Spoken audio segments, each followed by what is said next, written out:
Alléluia, que Dieu soit loué. Merci Seigneur pour ta parole et ta présence.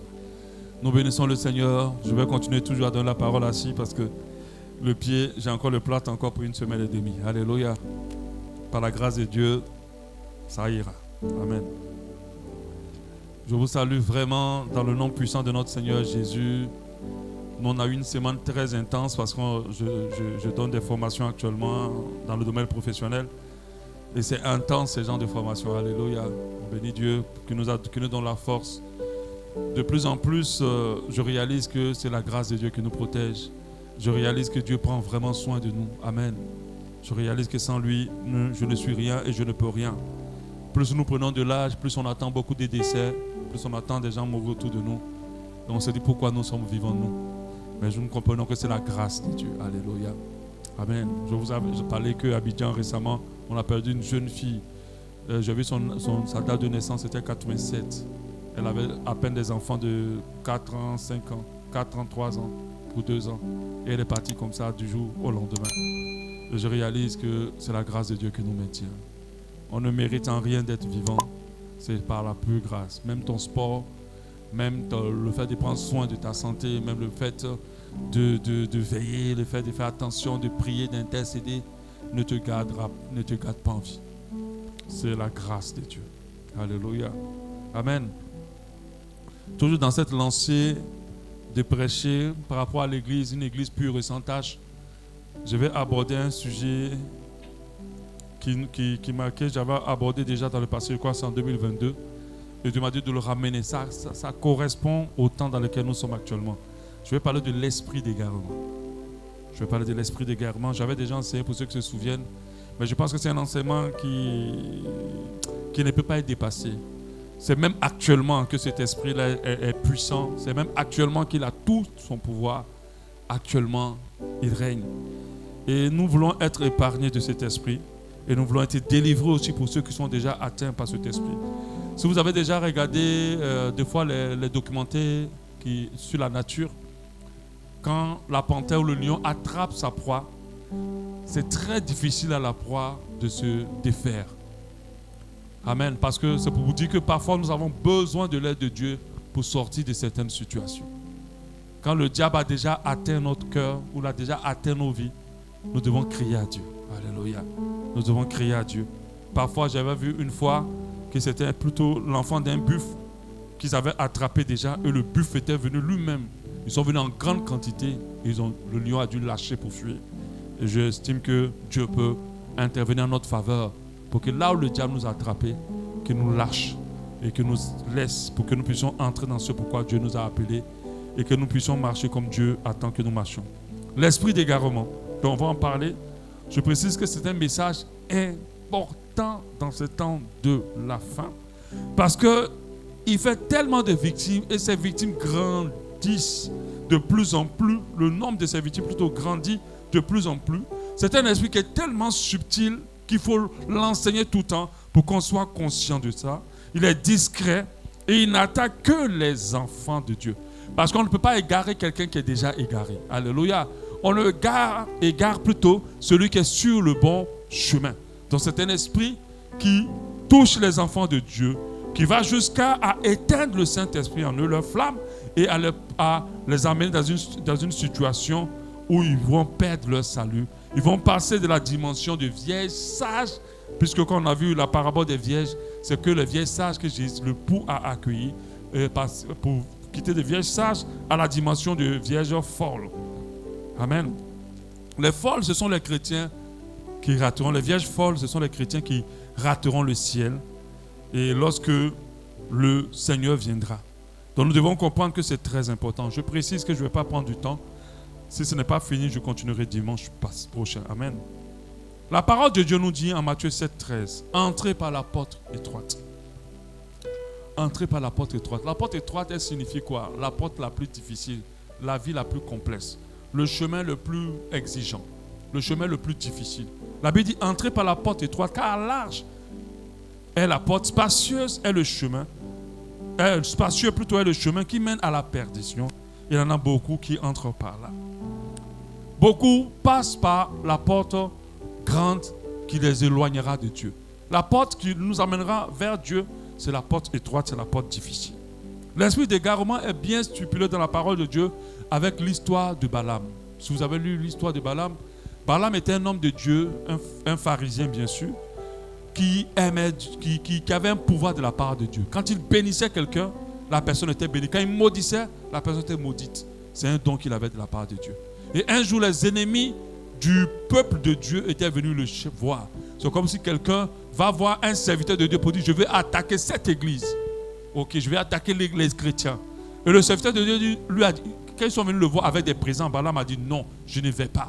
Il allait plutôt consulter Dieu. Et Dieu a dit, tu ne pars pas. Et ses ennemis-là sont venus encore avec beaucoup plus de présents pour lui offrir. Et cette fois-ci, il est parti vers Dieu. Et Dieu lui a dit, tu peux partir. Sauf que lorsqu'il était en train de partir, Dieu avait mis sur la route un ange avec une épée pour le tuer, lui et son âne. Et c'est l'âne qui a vu l'ange et lui ne le voyait pas. Et l'ange n'avançait pas. Et il tapait l'âne plutôt. Et l'âne lui a dit, Dieu a ouvert la bouche de l'âne et l'âne lui a dit, mais tu ne vois pas devant nous qu'il y a la mort qui nous attend. En fait, ce qui était bizarre, c'est que comment Dieu peut dire à quelqu'un, il faut prendre parti, et puis derrière lui-même veut tuer la personne. J'ai compris que parfois, l'esprit d'égarement est un esprit qui peut nous pousser. On peut avoir ce sentiment d'être en train de faire ce que Dieu veut ou d'être en phase avec Dieu. Pourtant, nous ne sommes pas en phase avec lui. Au contraire, il y a la mort qui nous attend devant. Cet esprit-là attaque beaucoup de chrétiens. Il va pousser plusieurs à blasphémer contre le Saint-Esprit.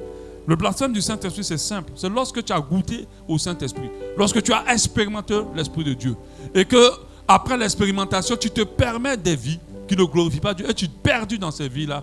Alors tu es en train de dire que le don de l'Esprit que tu as reçu là, il n'était pas assez important pour toi, il n'avait pas assez de valeur pour toi, et que tu le rejettes. Imagine quelqu'un qui travaille durement pour t'offrir une maison, et puis il équipe la maison, il a travaillé dur. Et puis après toi tu dis non, moi je ne veux plus vivre dans cette maison, je veux vivre dans une petite maison. Tu blesses cette personne parce qu'elle a travaillé dur. Le blasphème du Saint-Esprit, c'est lorsque nous goûtons au Saint-Esprit, nous goûtons à ses dons, et qu'après cela nous abandonnons tout ça et nous retournons dans le péché. Hébreux 6,4 nous le dit, car il est impossible à ceux qui ont été éclairés une fois. Dieu n'éclaire pas deux fois, il éclaire qu'une seule fois. Dieu ne vient pas, Jésus ne rentre pas dans ton cœur deux fois. Il rentre dans ton cœur qu'une seule fois. La Bible dit qu'il est impossible à ceux qui ont été éclairés, une fois éclairés, qui ont goûté aux dons célestes, qui ont eu part au Saint-Esprit, qui ont goûté à la bonne parole de Dieu et la puissance du siècle à venir, et qui sont tombés, soit encore renouvelés et amenés à la repentance, puisqu'ils ont crucifié pour leur part le Dieu, le Fils de Dieu, en l'exposant à l'ignominie. L'ignominie, c'est vraiment, ça peut être lié au blasphème, ça peut être lié au mépris, ça peut être lié à la honte. C'est comme si on a humilié Dieu, qu'on a humilié l'Esprit de Dieu. La parole de Dieu nous dit en Apocalypse 22, 11, l'esprit d'égarement, que celui qui est injuste soit encore injuste. Que celui qui se souille, est souillé, se souille encore plus. Et que le juste pratique encore la justice. Et que celui qui est saint se sanctifie. Voici, je viens bientôt, et ma rétribution est avec moi, pour rendre à chacun selon ce qu'est son œuvre. Comment Dieu peut dire aux gens, si tu pêches, pêche encore plus. Si tu te souilles, souille encore plus. Alléluia. Mais c'est une parole qu'il était en train d'adresser aux gens qui vont s'égarer. Pour te dire que si tu commences à vivre le péché, ne sois pas un hybride devant Dieu. C'est-à-dire mi-chrétien, mi-païen. Fais ce que tu as fait, fais le bien. Égare-toi complètement. Dieu le dit parce que il y a beaucoup qui pensent qu'ils sont avec Dieu, mais qui ne sont plus avec lui à cause de la vie qu'ils sont en train de mener. Vous savez, les gens peuvent comprendre ta situation, mais la parole de Dieu ne comprend pas ton état. Parce que c'est sur la base de cette parole que nous serons tous jugés. L'esprit d'égarement est un esprit puissant qui pousse beaucoup de chrétiens à être hors de la voie, qui pousse beaucoup de chrétiens à sortir du droit chemin pour aller sur le chemin qui leur convient. Un chemin qui va leur convenir en termes de péché, en termes de gloire, en termes de bonté, je ne parle pas de bonté, en termes de bien dans ce monde, en termes de énormément de choses. Et malheureusement, plusieurs s'égarent. Vous savez, l'égarement n'est pas quelque chose de brutal. C'est généralement quelque chose de très subtil. Alléluia. Toi, tu as compris. Tu te comprends. Mais fais très attention. L'esprit d'égarement est là. Parfois même, quand tu tombes dans le péché, tu as l'impression que Dieu va te frapper, mais Dieu te bénit. Tu as l'impression même que tu vas mourir, mais tu es encore vivant et en pleine santé.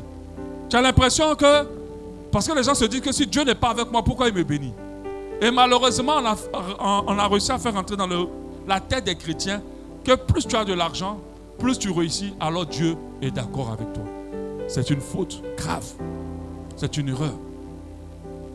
Il dit, mais tu ne vois pas la gloire de Dieu sur moi, parce qu'il voit les richesses, il voit la bénédiction, et il se dit que Dieu, alors Dieu est là. Non. Si c'était le cas, les plus grands démoniaques de ce monde auront Dieu plus que nous. Ce n'est pas le cas. Amen. Seul Dieu sait si tu es avec lui ou pas. Je vais lire une lettre qu'une dame a écrite sur l'esprit d'égarement. Je crois que c'est une Française. Elle dit, au début de janvier 2021, j'ai eu une vision alors que j'étais sur mon lieu de travail. Je ne dormais donc pas. J'étais bien éveillé et je vaquais à mes occupations professionnelles tout en étant intérieurement en prière. J'ai vu descendre du ciel un esprit qui avait la forme d'un nuage toxique, sombre, comme une vapeur malfaisante, qui s'empressait de se répandre sur la terre. Ce nuage ciblait que les chrétiens.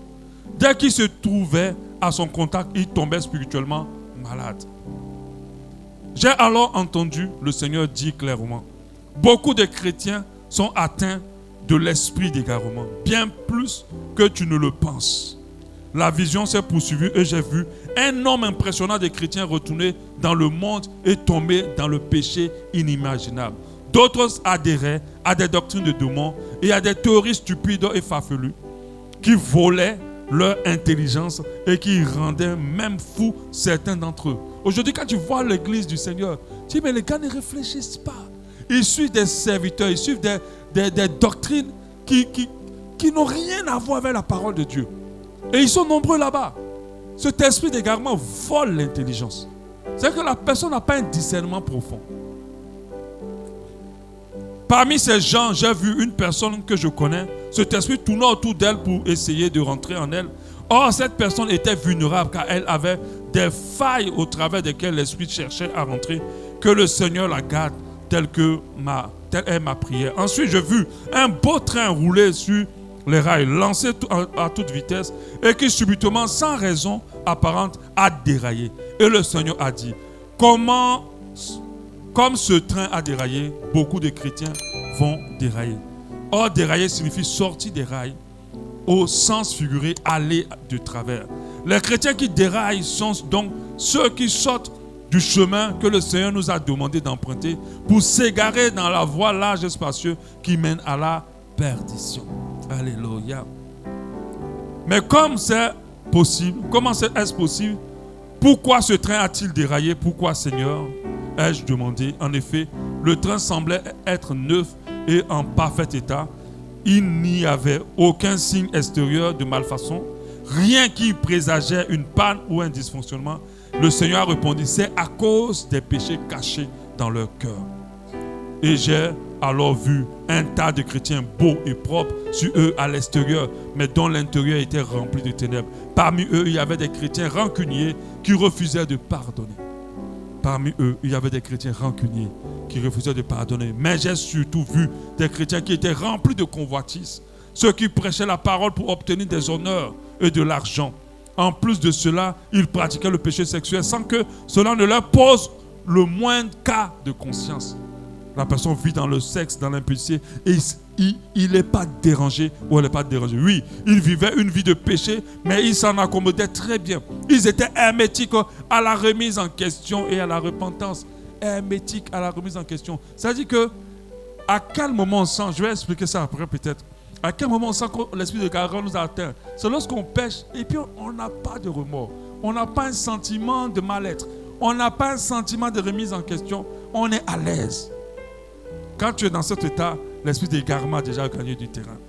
Parmi eux, il y avait des gens qui prêchaient la parole selon la vérité, sans pour autant croire eux-mêmes à ce qu'ils disaient. Il y a des gens qui savent prêcher, mais ce qu'ils disent n'a rien à voir avec leur vie. Faisons attention. Le pharisianisme. Des gens qui convertissaient suite à leur prédication, mais eux ne croyaient pas ou plus à l'évangile.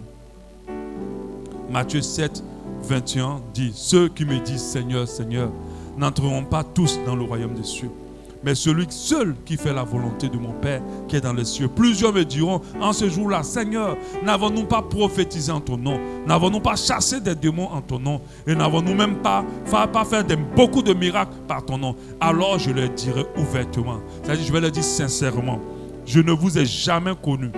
Retirez-vous de moi, vous qui commettez l'iniquité. Ce dernier point m'a laissé stupéfaite. Voilà. Comment peut-on être prédicateur de l'évangile et ne pas y croire? Comment peut-on en arriver là? Par quel processus? Eh bien, c'est par l'œuvre puissante de l'esprit d'égarement. Alléluia. Et la dame continue plus ou moins sa lettre. Quand vous lisez la lettre, vous vous sentez quand même quelque part concerné. Il faut faire très attention. Cet esprit-là a beaucoup de puissance actuellement. Avant, même un petit mensonge, j'étais très mal en toi. Aujourd'hui, ça ne te dit rien. Avant, même une petite image d'impudicité, de nudité, te mettait très mal à l'aise. Mais aujourd'hui, ce n'est même pas une petite image, c'est tout le film que tu regardes. Alléluia. Avant, il y a beaucoup de choses qui nous dérangeaient. Mais aujourd'hui, elles ne nous font même pas, elles ne bougent même pas nos cœurs de repentance. C'est l'esprit d'égarement. Les manifestations de l'esprit d'égarement sont les suivantes. La perte de la force dans notre foi et la perte de notre foi. Jésus a dit que dans les derniers temps, quand il reviendra, trouvera-t-il la foi sur terre?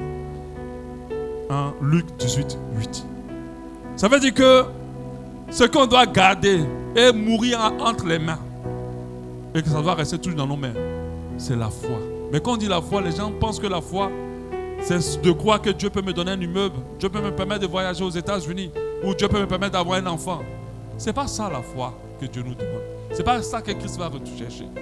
Cette foi-là, les païens la manifestent aussi. Ils peuvent croire fermement à des choses et Dieu leur accorde. Ce n'est pas de ça que je parle. Ce n'est pas de ça que la parole de Dieu parle. C'est cette foi de croire que Jésus a bel et bien existé. Qu'il est mort à la croix pour nos péchés.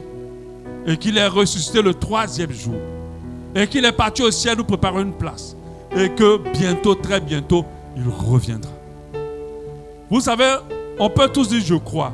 Mais quand tu crois en quelque chose, cette chose modifie ta manière de vivre. Quand tu crois en quelque chose, cette chose modifie ta manière d'être. Donc la foi ne se dit pas dans la bouche, elle se vit. Elle se voit dans la vie que nous menons. Il y a des gens qui vivent comme s'ils n'ont jamais mouru.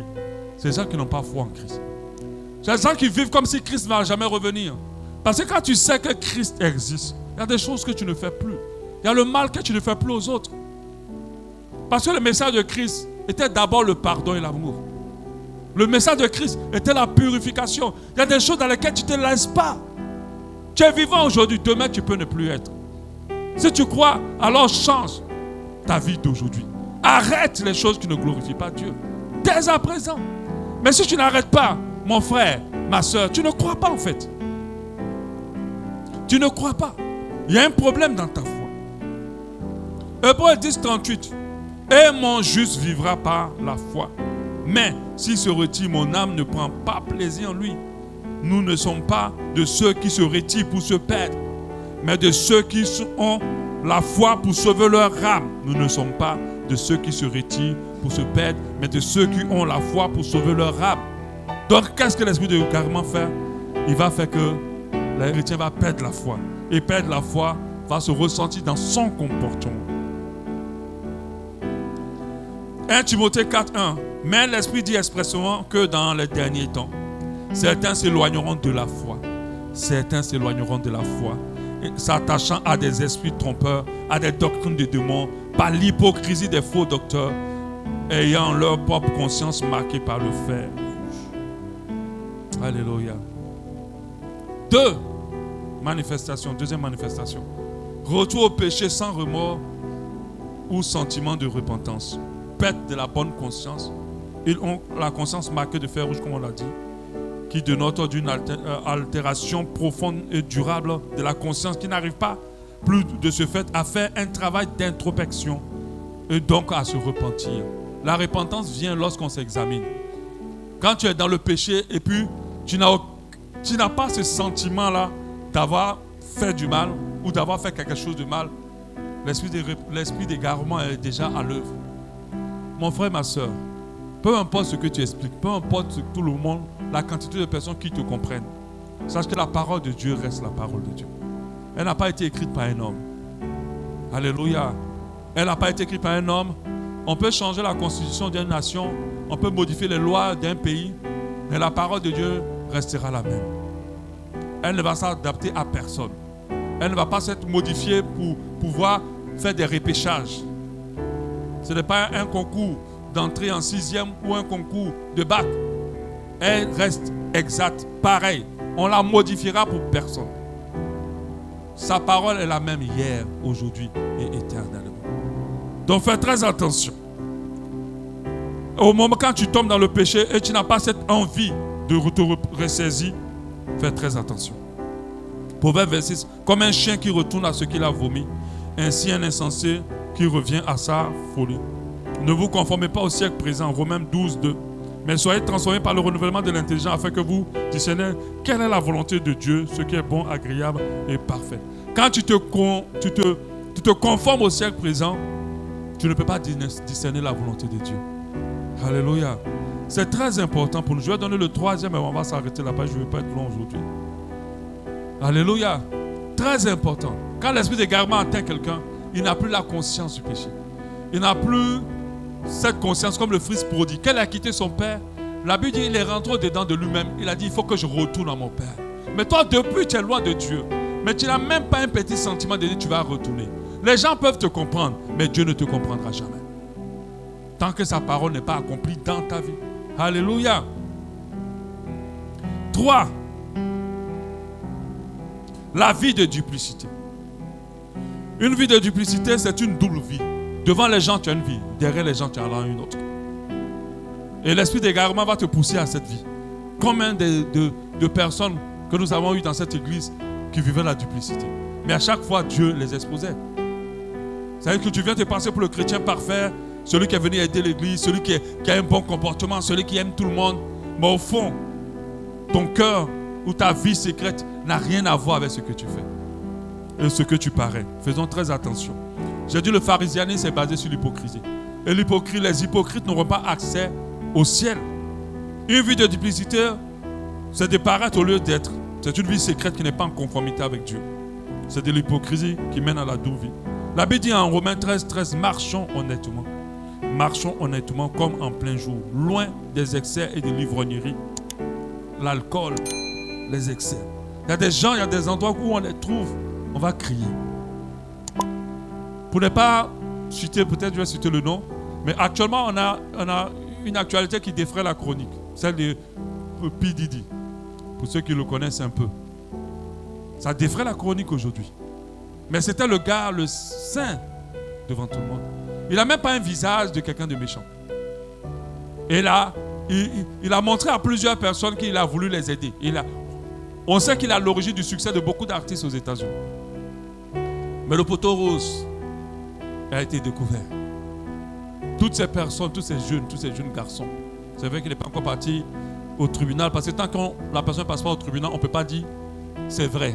Il paraîtrait que tous ces jeunes garçons qui faisaient réussir, il les abusait. Il organisait constamment des fêtes dans ces villas. Et quand vous venez, il vous a invité, vous êtes très content, imagine. On dit vous êtes à la fête de P. Diddy. On vous donnait, c'est sûr que le billet d'invitation doit être impressionnant. Et vous êtes content, mais sauf que tous ceux qui rentraient dans cette fête, il paraît, je ne sais pas si c'est vrai, hein. Tous ceux qui rentraient dans cette fête buvaient de la boisson droguée. On mettait des substances d'excitation, des substances de drogue. Donc toi-même, tu te retrouves même, tu couches même avec les gens que tu ne connais pas. Quand tu te réveilles le matin, là même, là, il y a 10 personnes qui sont passées sur toi, ou bien tu es passé sur 10 personnes. C'est comme si un train t'a broyé. Est-ce que tu peux parler? Tu es venu dans l'invitation. Voilà. Et tout ce poteau rose a été découvert. Les images sont sorties. On a trouvé 1000 bouteilles d'huile de bébé chez lui. Vous savez ce qu'il fait avec ces huiles-là? Mais j'imagine l'intensité des orgies. Ce sont des formes de lubrifiant qu'il utilisait. Donc tout ça, ça a été découvert. Devant les gens, il montrait à tous qu'il aidait les petits artistes. Mais au fond, c'est pour ça que je dis aux parents, soyez très vigilants. Quand il y a des gens riches qui viennent pour dire, je vais aider ton fils, je vais aider ta fille. Ayez l'œil, ne voyez pas que l'argent. Oh, il va venir dormir 3-4 jours chez moi. Je vais l'aider. Il peut même venir rester chez moi pour aller à l'école. Pour les parents qui aimaient tous ces genres de choses, soyez vigilants. C'est comme ça, l'un des artistes, ne cite pas le nom. La maman allait laisser l'enfant même pendant combien de mois chez P. Diddy. Et le poteau rose a été découvert. La Bible dit, marchons comme en plein jour. Les vies secrètes de nous tous là, il y a beaucoup de choses à revoir dedans. Il faut corriger. Parce que quand Christ, la lumière, paraîtra, rien ne sera caché. Tout sera exposé. Et puis si tu ne fais pas attention, les habitudes que tu as là, un jour tu vas poster un truc sur WhatsApp, le groupe de WhatsApp de ton église. Et puis on va t'attraper. Tu vas vouloir défiler, puis ça va tomber sur le groupe de WhatsApp de ton église. Bonjour ma chérie, on se trouve à quel hôtel? Ok, on sait que tu n'es pas marié. Et puis on sait que tu es marié, mais ta femme ne peut pas aller à l'hôtel. Et puis comment tu appelles ta femme, ma chérie? Et ça tombe dans notre groupe de WhatsApp. On dit voilà, vie secrète. Alléluia. Faisons attention. Moi j'ai peur de ça. Vraiment peur de ça. J'ai peur. Parce qu'à chaque fois que le diable te permet de faire les choses dans le secret, il est en train de tisser son piège. Tu ne sais jamais. Il est en train de tisser son piège. Il est en train de tisser son piège. Éloignez de l'ivrognerie, de la luxure, de l'impudicité, des querelles. Ah oui, les querelles. Il y a des gens, ils aiment se quereller. Vous êtes chrétien, mais vous aimez les querelles. Tu es dans la rue, dès qu'on te frôle seulement dans le marché, dispute que tu as tapé dans le marché. Tu prends la tête à la personne. Mais quand tu es ici, là, on va dire, le plus doux, lui, il n'aime pas les problèmes. Mais toi, quand tu es dans ton affaire de palabre, on ne te reconnaît plus. Est-ce que vous savez qu'il y a des gens qui ne rentreront pas au ciel juste à cause des querelles? Est-ce que vous savez ça? Des gens qui ne savent pas laisser pour eux à Dieu. Des gens qui ne savent pas abandonner lorsque ça chauffe, qui disent, je préfère me taire pour que ça se calme, je vais partir. Comme on dit en Côte d'Ivoire, des gens qui n'aiment pas laisser pour eux à l'étranger. La Bible dit, marchez par l'esprit et vous n'accomplirez pas les désirs de la chair. Et il a commencé à citer, les œuvres de la chair sont, et il y a les querelles. Ce n'est pas parce qu'on n'aime pas discuter qu'on n'est pas fort ou qu'on est faible. C'est parce qu'on n'a plus cette nature de nous prendre la tête avec les gens. La nature de Dieu n'est pas là pour se disputer. Ma soeur, mon frère, tu n'as pas fait impudicité, tu n'as pas bu alcool, tu n'as pas pris de drogue. Et puis tu t'en te retrouves en enfer à cause de querelles. Toi-même, comment tu vois ça? Comment tu vois ça? Faites attention, hein. Le ciel là c'est trop propre. Il n'y a aucune saleté qui rentrera là-bas. C'est pour ça qu'il ne faut pas justifier une querelle. C'est vrai qu'il peut t'arriver de quereller, puis tu vas ce sentiment, hey, j'ai mal parlé, j'aurais pas dû crier, j'aurais pas dû parler. Et puis tu te repens. Et quand Dieu te donne la possibilité, tu pars demander pardon. Ça c'est bon, tu as encore du mal à les querelles, mais toi-même tu n'aimes pas. Mais toi-même quand on te voit là, tu n'aimes pas là. Quand on te regarde là, tu n'aimes pas là. Surtout ceux qui conduisent les voitures, faites attention. Les chauffeurs sont tout le temps nerveux. Moi je ne sais pas comment ils arrivent à être nerveux au volant. Je ne sais pas en fait. Moi tu m'as dépassé, tu m'as fait une queue de poisson. Bon, il faut partir, on ne se connaît pas. Si on ne s'est pas fait accident, je trace ma route, je continue. Mais vous êtes en train de faire la course avec le gars. Il veut te dépasser, tu veux le dépasser. Oh. Tu es nerveux maintenant. Non. Tu n'as pas fait un puits, tu n'as pas fait alcool. Tu n'as pas fait orgie depuis Didi. Et puis tu as te retourner en enfer. Toi, mais comment tu vois ça? Ceux qui font querelle là, ils n'entrent pas au ciel. Amen. Parfois la parole t'emballe par là. Ça te coûte quoi de laisser tomber? Mais ça entend parler à quelqu'un, non? Tu n'as pas dit amen. Ça te coûte quoi si tu as mal passé? Si la personne est déjà échauffée et que toi tu te calmes, ça fait quoi? Non, ça fait quoi? Dites-moi. Vous qui aimez ça là, ça fait quoi? Si l'autre est déjà échauffé, il t'a dit la phrase qui a tranché ton cœur en deux. Ça fait quoi de te calmer et puis de dire, bon, je préfère te laisser qui devant toi. Les disputes et les querelles, les jalousies. Il dit, revêtez-vous du Seigneur Jésus-Christ et n'ayez pas soin de la chair pour en satisfaire les convoitises. À chaque fois que nous faisons quelque chose, rassurons-nous de quoi nous prenons soin. À chaque fois que nous partons avoir des rapports sexuels qui sont impudiques, de quoi nous prenons soin. À chaque fois que nous partons nous asseoir dans un bar en train de descendre des bouteilles d'alcool, nous prenons soin de qui? Ivre de Saint-Esprit, ce n'est pas ivre de la ricab.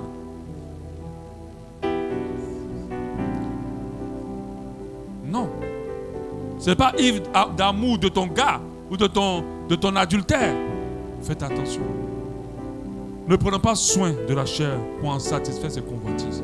Prenons soin de la chair simplement pour sa santé, pour sa sainteté, pour qu'elle soit en bonne santé, propre, c'est tout. Mais n'allons pas au-delà de ça. Lorsque nous commençons à rentrer dans la convoitise, c'est dangereux pour nous. L'esprit d'égarement va pousser beaucoup dans la duplicité, à avoir des doubles vies. Faites très attention. Ce que tu as en cachette, tu dois être dans le secret. C'est pour ça que, pour terminer, Dieu me donnait une phrase importante. Je m'étais levé pour prier. Et Dieu me disait, plus tu te rapprocheras de la lumière, plus tu t'éloigneras des ténèbres. Ce n'est pas possible qu'il y ait la lumière et les ténèbres à un endroit. La preuve, si tu allumes une ampoule dans une salle, l'obscurité est obligée de partir. Il n'y a pas une salle où, là où la lumière est claire, il y a encore l'obscurité. Et il m'a dit, ce n'est pas la peine de te battre à te débarrasser de tes faiblesses ou à te débarrasser de tout ce qui s'attache à toi comme ténèbres. Il m'a dit, pas toi t'approcher de la lumière. Et plus tu t'approcheras de la lumière, les ténèbres te lâcheront. Est-ce que vous comprenez ce que je suis en train de dire? Parce qu'il y a des gens qui sont découragés, ils sont beaucoup battus pour abandonner leur péché. Mais ils n'arrivent pas. Alors laisse le péché tranquille. Cherche Dieu. Prends du temps dans la prière, dans la lecture de la parole. Viens ici dans la présence de Dieu. Habitue-toi aux choses de Dieu. Et tu vas voir qu'il y a des choses sans effort qui vont prendre leur bagage et quitter ta vie. Alléluia. Les querelles, contre lesquelles tu es en train de lutter. J'insiste un peu sur les querelles. Comme tu es en train de lutter là, tu n'arrives pas à ne pas te taire. Tu aimes toujours crier, toujours être explosé. Mon frère, ma soeur. Et puis à chaque fois, tu te culpabilises. Cette culpabilité que ça t'amène à chercher Dieu. Et tu vas voir à un moment donné, même on va venir t'asseoir, quelqu'un va même te gifler, tu as rien là-bas. Tu as dit, il y a 2 jours, il faut gifler l'autre jour aussi. Tu ne vas même pas faire de palabre. Tu vas t'adoucir complètement. Parce que la douceur fait partie de Dieu. Pour terminer, je dis à quelqu'un, avec Dieu là, ce n'est pas la plaisanterie. Le monde dans lequel nous vivons, Jésus est réel. Si Sarkozy a dit que le seul invité qui veut à sa table, c'est Jésus, c'est qu'il a compris quelque chose. Donc lui là, peut-être vous pouvez le qualifier de tout, hein, mais il a vu quelque chose peut-être que toi tu n'as pas encore perdu. Si c'est le cas qui ont manipulé le monde, savent que dans toutes les manipulations, Jésus existe. Ou Jésus a existé. Mon frère, qui est toi, qui vient d'être né à peine, qui ne connaît même pas en dehors d'Akanda, qui n'est jamais sorti d'Akanda? Qui es-tu pour ne pas croire en Jésus? Amen. Nous allons prier. Parle à ton Dieu. Je te dis, comme Ghislaine l'a dit tout à l'heure, la vie chrétienne n'est pas facile. La marche chrétienne, elle a l'image de quelqu'un qui tombe, qui se lève, qui continue à marcher, qui tombe, qui se lève, qui continue à marcher, mais qui n'abandonne pas. Jusqu'à ce que Dieu le trouve dans cet effort de se battre, à continuer. C'est ça la marche chrétienne. Il ne faut pas qu'on vous complexe avec la perfection. La perfection, elle est d'en haut. Mais toi-même, il y a des choses dans lesquelles volontairement tu restes et tu prends plaisir. Ce matin, je t'en dis, prends la décision de quitter. Parce que si Dieu te trouve dans ces conditions, tu rateras le ciel. Rendons grâce à Dieu. Rendons grâce à Dieu. Demandons-lui pardon pour nos fautes et qu'il nous aide.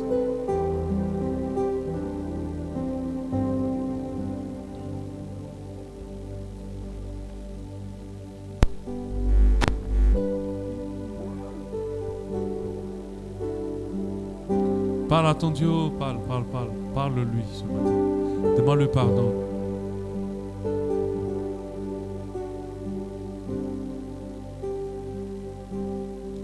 Je ne veux plus être la même personne.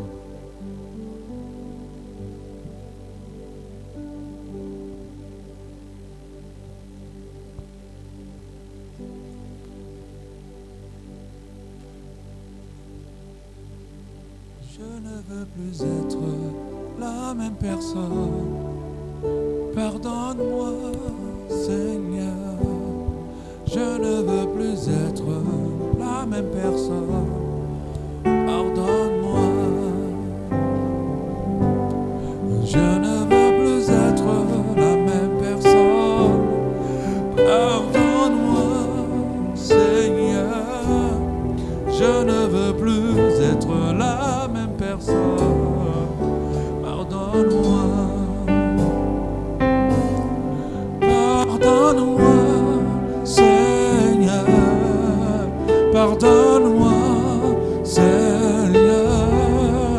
Pardonne-moi, Seigneur. Pardonne-moi, Seigneur. Je ne veux plus être la même personne. Pardonne-moi, Seigneur. Je ne veux plus être la même personne. Pardonne-moi. Je ne veux plus être. Je ne veux plus être la même personne. Pardonne-moi, Seigneur. Je ne veux plus être la même personne. Pardonne-moi. Je ne veux plus être la même personne. Je ne veux plus. Pardonne-moi, Seigneur. Je ne veux plus être la même personne. Pardonne-moi. Je ne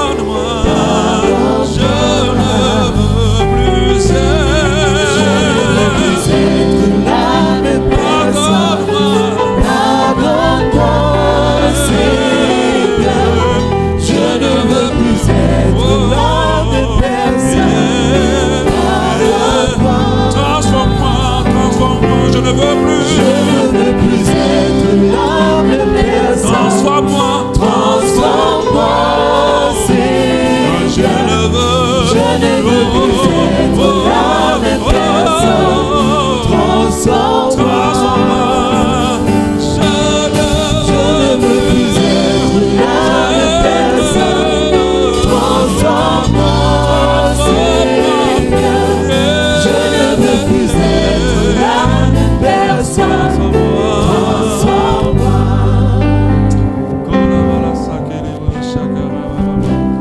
Rentre en toi-même et regarde ta vie. C'est vrai, on est au courant, nous, personnellement, de rien. Mais Dieu sait toutes choses. S'il te plaît, répands-toi dans sa présence. Abandonne tes mauvaises voies. Abandonne tes mauvaises voies.